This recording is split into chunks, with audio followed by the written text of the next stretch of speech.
Hello and welcome. My name is Nathan Mundraby. My tribal name is Midin, given to me from the tribal elders from Jabulum Clan from the East two Cans, meaning ringtail possum.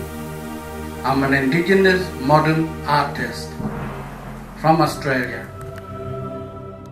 I'm a self-taught artist. I love painting my tribal design from the area where I grew up as a little boy.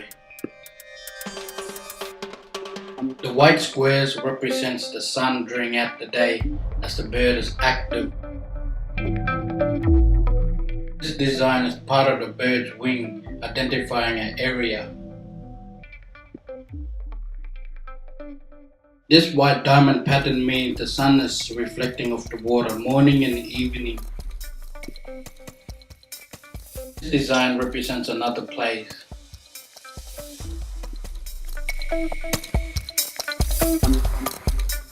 This pattern is the cross-hatching that identifies my technique.